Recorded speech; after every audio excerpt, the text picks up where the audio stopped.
ఇంకెప్పుడు ఏ ఆడపిల్లని ఏడిపించనా అన్నా ప్లీజ్ అన్నా. ఏం చేస్తున్నావ్? వదలు. చాలరా రుద్దింది చాలా, ఇంకా తోలు ఊడిపోయేదాకా రుద్దాలా? తొడలు కావాలరా?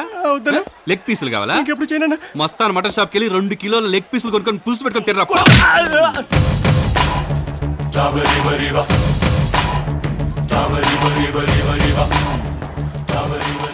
చీర లేదు, లంగా లేదు, పొట్టి చెడ్డితో నిల్చున్నావు.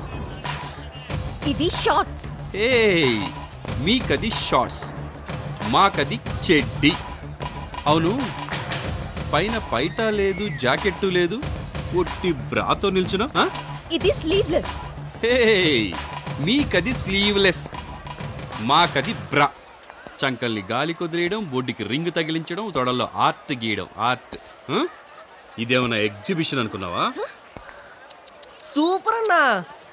మీ ఒంటి మీద ఎన్ని మచ్చలున్నాయో వేరే వాడు చెప్పే లెవెల్కి డ్రెస్ వేసుకోవడం, ఆ టచ్ చేశాడు, ఈ టచ్ చేశాడు చెప్పుతో కొట్టడం, ఇదే పని అయిపోయింది కదా మీకు. చూడు, దేవుడు మగాడిని పుట్టించింది ఆడదాని కోసం, ఆడదాన్ని పుట్టించింది మగాడి కోసం. వాళ్ళ అవసరానికి వీళ్ళు, వీళ్ళ అవసరానికి వాళ్ళు. వాడు హోల్సేల్గానే పుట్టించాడు, కానీ మనం ఇంగితంతో బతకాలి. ఒకడికి ఒక్కరితి, ఒక్కరితికి ఒక్కడు. ఒక్కడితో ఒక్కరితిగా బతకాలంటే ఆ ఒక్కడికి మాత్రం ఇలా ఒళ్ళు చూపించు.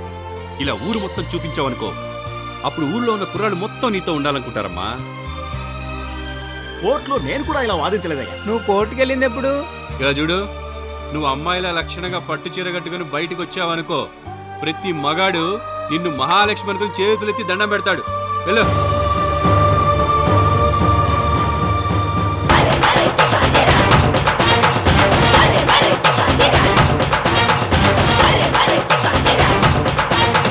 ఇక్కడ మాస్ రాజా అని ఒకడు ఉంటాడే, ఎక్కడ్రా?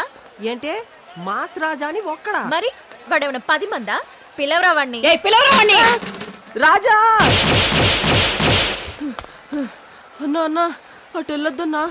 ఆ రౌడీ పిల్ల 10 మంది జనాలు వేసుకుని వచ్చిందన్నా.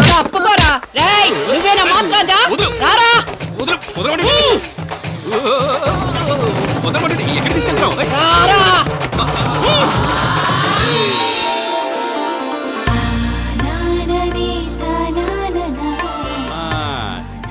ఇదే ఇదే ఇదే నేను నీ నుంచి కోరుకుంది.